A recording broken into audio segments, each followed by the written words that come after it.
Hello, students. Welcome. Today, we're going to do a complete and quick revision of your Chemistry Chapter 2, Is Matter Around Us Pure? You know, when you look at a packet of milk or salt, it says pure on it. But what does that word really, truly mean? Let's get everything about this chapter crystal clear so you're perfectly ready for your exams.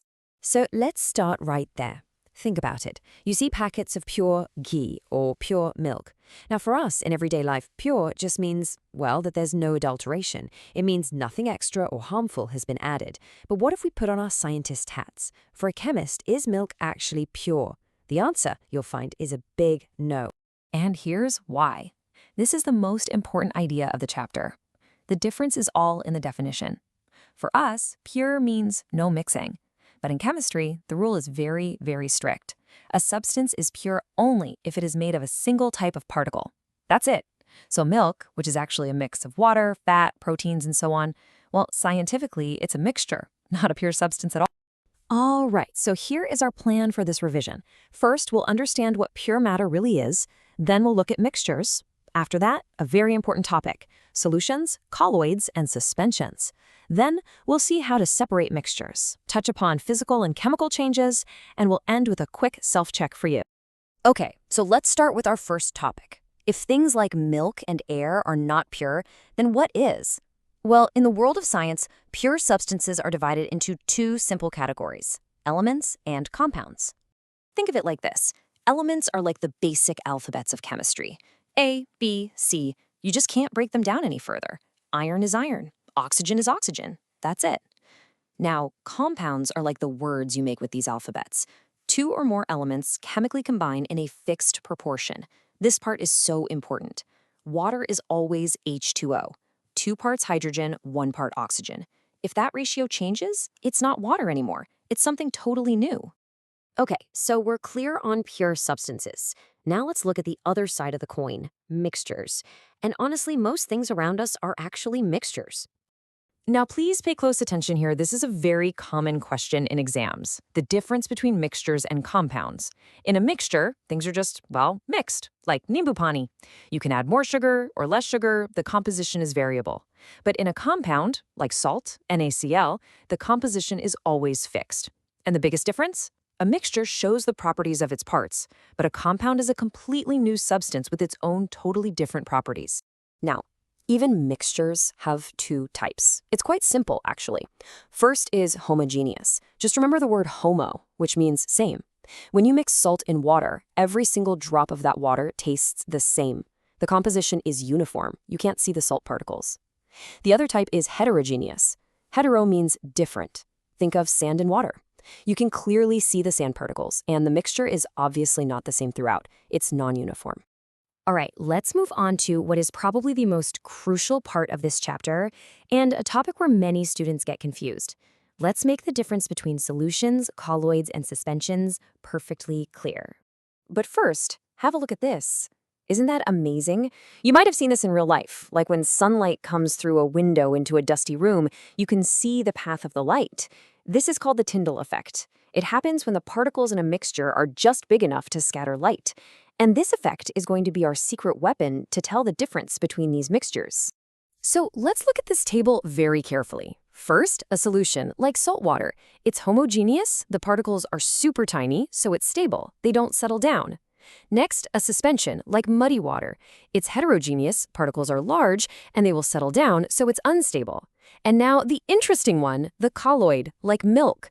It looks homogeneous, but it is actually heterogeneous. The particles are stable, they don't settle, but they're just the right size to scatter light and show the Tyndall effect.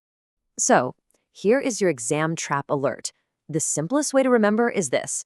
If it's clear and the particles don't settle, it's a solution. If the particles are large and settle down, it's a suspension. But if it looks stable but it scatters a beam of light, then it has to be a colloid. That Tyndall effect is the final test. Please remember this. Now, just a quick note on concentration. Don't worry about all the formulas right now. Just understand the idea. Concentration simply tells you how strong or weak a solution is. If you add 1 spoon of sugar in a glass of water, it is dilute. If you add 5 spoons, it becomes concentrated. Simple as that. It's just about how much solute is in the solution. So, we've learned a lot about making mixtures, but what about separating them? How do we unmix things? This next section is all about the clever techniques we can use. Let's start with the easiest one, filtration. You do this every day when you make tea with a strainer. The principle is simple, separating a solid that does not dissolve from a liquid. So the tea leaves that are left behind in the strainer, we call that the residue. And the liquid tea that passes through, that's called the filtrate. And here are some other important methods. For a solid that is dissolved, like salt in water, we use evaporation. To get butter from curd, we spin it really fast. That's called centrifugation. For two liquids that don't mix, like oil and water, we use a simple separating funnel. And a very cool technique to separate different colors from ink is called chromatography. Okay, we are almost done with our revision. Let's cover the final topic for this chapter, the difference between physical changes and chemical changes. This is another one of those classic comparison questions. A physical change is just a change in form, not in identity. When ice melts into water, it's still H2O. It's reversible.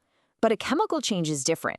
Here, a totally new substance is formed. When you burn paper, you get ash. You can't get the paper back. So the number one clue for a chemical change is always this: is a new substance being formed? If yes, it's a chemical change.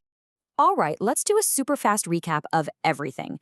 So matter is either a pure substance or a mixture. Mixtures can be homogeneous or heterogeneous. The difference between solutions, colloids, and suspensions comes down to particle size, stability, and especially the Tyndall effect. Remember, compounds have a fixed composition, but mixtures have a variable one. And finally, chemical changes make something new, physical changes don't.